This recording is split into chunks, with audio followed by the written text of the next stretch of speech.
¿Qué tal? Mi nombre es Sergio Carbone, soy contador público, graduado en la Facultad de Ciencias Económicas de la Universidad de Buenos Aires y hoy les quiero hablar un poco sobre planificación fiscal. ¿Sí? En principio tenemos que entender que cuando hablamos de planificación fiscal no es solamente la planificación fiscal en el marco de los negocios internacionales. Nosotros hacemos planificación fiscal también en el marco de los negocios o de las estructuras que vamos a trabajar desde el punto de vista nacional. Muchas veces también la planificación fiscal tiene que simplemente reconocer cuáles son nuestras obligaciones, planificar o determinar cómo voy a cumplir con las obligaciones a las que me imponen los diferentes fiscos, que pueden ser nacionales, provinciales, municipales, y obligaciones que pueden ser formales o materiales. Y en este caso vamos a hablar de una cuestión de planificación fiscal, pero soportados en un antecedente que se emite en el Tribunal Fiscal de la Nación en abril del año 2022. Se dio a conocer fines de septiembre del año 22, se publica esta sentencia. Yo les cuento que estoy emitiendo este video cerca de noviembre, en noviembre del 2022. No sé cuándo lo subiré, pero cuando tengo un poco de tiempo. Pero ¿qué pasa? Ya en estos momentos la doctrina se está expresando sobre este antecedente.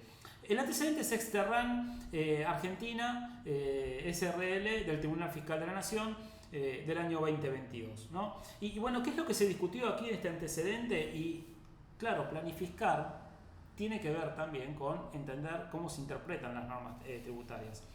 Primero les quiero comentar, como digo siempre, los videos son escuetos, son resumidos, trabajo los temas, si se quiere, para llevar conciencia, pero no son tratados en su totalidad. Pueden surgir dudas, pueden surgir consultas, pero por favor, se pueden contactar con mi estudio, pero en el marco de una consulta profesional, y vemos el trabajo o el tema o si requiere alguna cuestión particular. ¿Qué es lo que se discutió en este RAN? Se discutió básicamente, qué es lo que pasa en una Argentina donde hay limitaciones para el acceso de mercado de dólares, donde las empresas tienen que proteger su acervo, que no se pueden quedar en pesos, y de pronto existen transacciones en el mercado financiero que, producto del orden fiscal, del orden normativo a los efectos tributarios, al impuesto a las ganancias, uno podría realizar una transacción en pesos, comprar títulos en pesos, esos títulos venderlos en dólares, se queda con los dólares y esos dólares básicamente van a tener una cotización equivalente a la cotización del Banco Central y se genera una pérdida. ¿Sí? Se genera una pérdida y la pérdida tiene un tratamiento fiscal específico. Bueno, eso fue lo que sucedió en el caso Exterran, donde básicamente uno podía haber pensado que de la noche a la mañana crean una pérdida millonaria, ahueca la base imponible del impuesto a las ganancias y el contribuyente tiene un ahorro significativo en el impuesto a la renta. Es una transacción que se planificó y se realizó en el año 2015, donde previo a eso la autoridad fiscal emite una circular. ¿Sí? La autoridad fiscal se expresa habitualmente, se expresa a través de resoluciones. Las resoluciones pueden ser de carácter general, obligatorias para todos los contribuyentes. Artículo 7, decreto 618, pueden ser de carácter interpretativo, que nunca las usa, porque las interpretativas tienen su vehículo recursivo de parte del contribuyente agredido por esa interpretación. Entonces el fisco nunca las utiliza, pero son todas de conocimiento público y obligatorias para los contribuyentes y son vinculantes. Y después tiene otros mecanismos, como ser las circulares. Las circulares muchas veces no se dan a conocer para los contribuyentes, con lo cual no son vinculantes para el contribuyente, pero sí son vinculantes para el funcionario público. Sucede que principiando el año 2014, cuando Ricardo Chegaray era administrador federal de ingresos públicos, emite una resolución diciendo, bueno, este tipo de transacciones que permiten generar un quebranto impositivo de la noche a la mañana, las voy a considerar una planificación fiscal nociva y entiendo que se tratan de un quebranto extraordinario. Entonces no serán deducibles del impuesto a las ganancias. Bueno, esa circular, que no es vinculante para el contribuyente, que solamente es vinculante para el funcionario público y que puede ser utilizada ante una determinación impositiva para amedrentar al contribuyente sobre la base de una denuncia penal tributaria, está mal construida. Todos sabíamos que estaba mal construida. Primero, ¿qué es una planificación fiscal nociva? Una planificación fiscal nociva, una planificación fiscal agresiva, conceptualmente ya lo hemos aceptado, es algún negocio de carácter jurídico que no tiene ninguna sustancia económica, no tiene ninguna motivación económica. Eso no se encuentra definido en nuestro cuerpo normativo. Nuestro cuerpo normativo tiene otra inteligencia, pero de alguna manera llegamos al mismo resultado. ¿Por qué? Porque los gastos pueden ser solamente aquellos vinculados a mantener la ganancia, mantener el negocio vivo, aquellos vinculados a sostener, mantener la fuente de la renta y demás. Bueno, en principio tenemos que entender que un gasto no es lo mismo que un quebranto, ahora lo vamos a ver, pero la circular esta se basaba en ese concepto, ¿no? Planificación fiscal agresiva, quebranto, un quebranto o un resultado extraordinario y no va a ser deducir impuesto a las ganancias.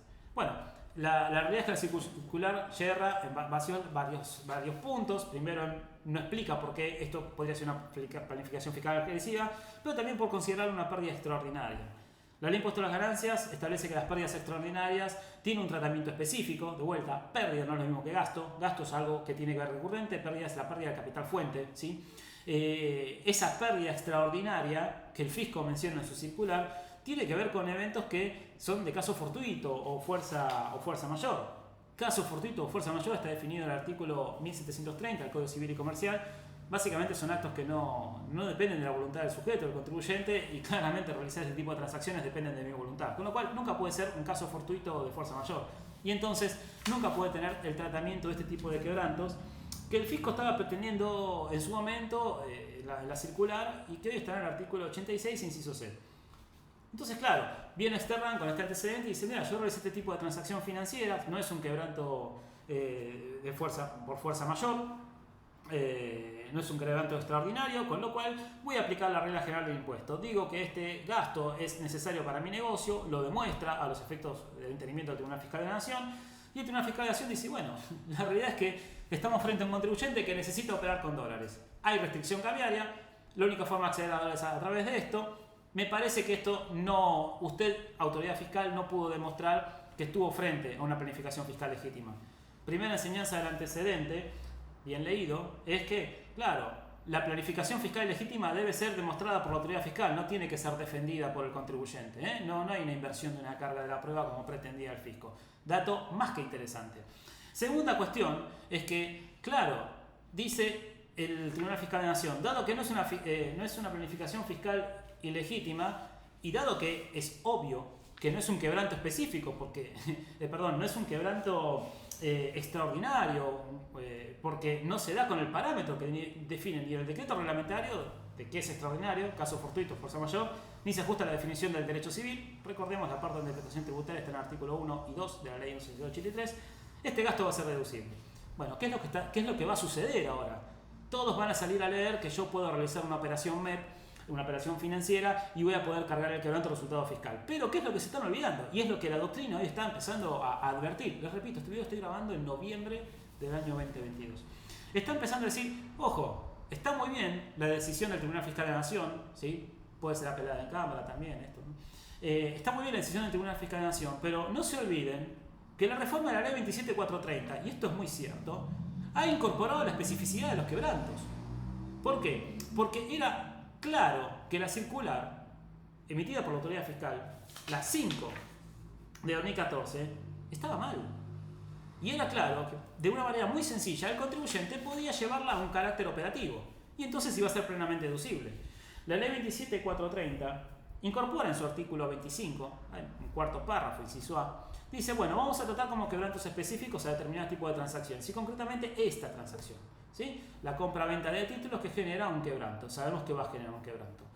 Claro, ¿qué pasa? Si de pronto yo pretendo utilizar la doctrina del antecedente judicial, del Tribunal Fiscal de la Nación, mejor dicho, la antecedente del Tribunal Fiscal de la Nación, Tribunal de carácter administrativo con funciones judiciales. Si yo pretendo utilizar esa doctrina, que no es jurisprudencia, no es lo mismo la resolución de un antecedente, que es ley en caso particular, que es jurisprudencia, ¿sí? Que son una seguidilla de fallos siempre en el mismo sentido, se sienta jurisprudencia. No es jurisprudencia, es doctrina judicial, cosas completamente diferentes. No es lo mismo decir, voy a aplicar la doctrina en antecedentes Sterran, que decir, a ver qué es lo que dice la ley ahora. ¿Qué es lo que sucede ahora? La ley nos está enfrentando a un quebranto de carácter particular, ¿sí? O sea, está específicamente normando con eso. ¿Esto significa que el antecedente, la doctrina de Sterran, no me va a servir? No, no significa eso. Significa que me obliga a interpretar el derecho tributario con las herramientas que me ha dado la Corte Suprema de Justicia de la Nación. Y las bases liminales con las cuales nosotros tenemos que interpretarlo, según entiendo, es que, claro, la Corte Suprema en varios antecedentes ya nos viene a decir que las normas, en este caso tributarias, son todo un cuerpo, no se pueden interpretar de manera parcial, se tiene que buscar que el objetivo del legislador se cumpla. Y claro, ¿cuál es el objetivo de la ley de impuesto a las ganancias? El objetivo de la ley de impuesto a las ganancias en su estructura es gravar rentas netas. Si yo no grabo rentas netas, se pueden presentar hipótesis de confiscatoriedad. Y la hipótesis de confiscatoriedad se puede presentar simplemente por abuso en las reglamentaciones particulares, como sucedió con la ley de impuesto a las ganancias, que lo que es ajuste por inflación impositivo, que no se permitía realizar el ajuste por inflación impositivo, como sucedió en ganancias mínimas presuntas, que de pronto, el primer caso, ajuste por inflación impositivo, Candy de la Corte es clarísimo, mínima presunta el caso es Mitage, es decir, existen normas particulares del derecho tributario que no pueden contemplar la generalidad de los casos, y a veces determinada norma en un caso particular puede volverla irrazonable, inconstitucional, por ser confiscatoria, y la Corte así lo ha dicho varias veces. Ahora, claro, si yo tengo que entender que la inteligencia general de la ley de impuesto a las ganancias es gravar rentas netas, ¿sí? Muchos vienen diciendo, la doctrina dice, ojo, que esta pauta de la ley de impuesto a las ganancias, que establece un quebranto específico, podría devenir inconstitucional por ser irrazonable, porque si yo demuestro que este quebranto se me generó producto de el contexto económico que me obligó a operar de esta manera, y yo lo estaba por una razón de carácter operativa, no de especulación netamente financiera para creación de quebrantos impositivos, este gasto sería deducible. Tiene razón la doctrina, tenemos razón los que opinamos de esa manera. Lo que pasa es que ahora, cuando tenemos una norma, que en mi opinión, esta es una norma, la del artículo 25, cuarto párrafo, inciso A, la que establece la especificidad de los quebrantos, el correcto entendimiento que tenemos que tener no es que es una norma restrictiva, ¿sí? Las exenciones, las normas, las exenciones o las normas anti-ilusión particulares tienen que tener una interpretación restrictiva. Esta no es una norma restrictiva, esta es una norma anti-ilusión. Porque si yo pretendiera que esta es una norma restrictiva, estaría vedando o rompiendo con la inteligencia general del cuerpo normativo con el cual estoy trabajando, que es la ley de impuesto a las ganancias. Y entonces, un solo párrafo rompe la inteligencia de toda una norma. La Corte ha dicho que eso no puede suceder. Luego les voy a colocar en las referencias a este video, voy a colocar las referencias de antecedentes de la Corte para que vean cuáles son mis fundamentos, ¿no? Pero, dicho eso, ¿qué es lo que tenemos? Cuando nosotros tenemos un cuerpo general con una inteligencia y una norma restrictiva, esa norma de anti-ilusión particular, que es como yo interpreto la función de esta particular situación, ¿no? O sea, darle carácter de especificidad a un quebranto que antes podía ser considerado de carácter general y subsumirse con las rentas positivas obtenidas. Yo no puedo aplicar directamente este antecedente exterrán, sino que tengo que fijarme si la transacción que a mí me estuvo generando ese quebranto tiene motivación y causa económica. ¿Por qué? Para defender el tratamiento dentro de las rentas generales y no particulares. Porque esto es sumamente complejo para el contribuyente. Y en esta determinación tributaria, si usted se enfrenta a este tipo de situaciones y le ven y vienen y dicen, no, mira, apliquemos exterrán, ojo con eso. Porque, ¿qué herramientas tiene el funcionario fiscal que viene a analizar esto? La 05/2014, que dice que la operación es planificación fiscal agresiva e ilegítima. Tiene la norma particular, que no es la norma que existía cuando sucedió el hecho por el cual se aplica el criterio del Tribunal Fiscal de la Nación en exterrán, ¿no? Hoy hay una norma particular. Y cuando un contribuyente se rebela contra una norma particular, obviamente con los montos mínimos punibles tributarios tan bajos, eso va a denuncia penal tributaria de derecho. El contribuyente no podía desconocer que esa norma particular estaba. Y salir a defender sobre la confiscatoriedad de esta norma y con lo cual su legitimidad constitucional en sede penal es un poco tensionante. El Tribunal Fiscal de la Nación no se pudo expresar sobre otros puntos, sobre cuál es la suerte constitucional de esta pauta, porque no estaba analizando el caso. Y claramente, incluso en el caso de exterrán, no se discutió una determinación tributaria, sino que se discutió un recurso de repetición. ¿Qué nos quiere decir esto? Que habiéndolo ganado el contribuyente y sin tener la norma particular que hoy les vine a comentar, el contribuyente fue previsor. Hizo la determinación tributaria considerando el contenido de la circular, porque claro, de acá viene una denuncia penal. Después la suerte en sede penal es otra cosa, pero hay que querer pasar por ese proceso. Determinó el tributo y fue a una suerte de repetición. Bueno, si fue prudente el contribuyente en su momento, más que prudente tienen que ser los contribuyentes ahora, que quieren hacer esto.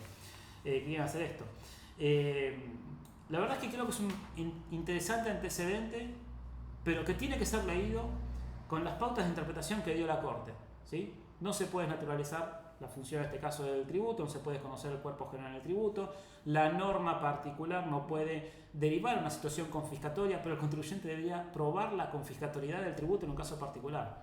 tenemos antecedentes en impuesto sobre lo que es el ajuste por inflación, tenemos una gran línea jurisprudencial sobre hasta dónde es el estándar probatorio de la confiscatoriedad, pero claro, acá tendremos que probar que la transacción tiene un origen comercial, porque si no, no tengo motivo para sacarla del contexto particular. Y aparte, quien analiza el caso debería entender cuál es la dogmática en la cual pensaba el legislador para incluir esta cláusula de manera particular. ¿Todas las transacciones con títulos van a sufrir esta especificidad de quebrantos o solamente las que tengan de carácter especulativo? La norma no lo dice.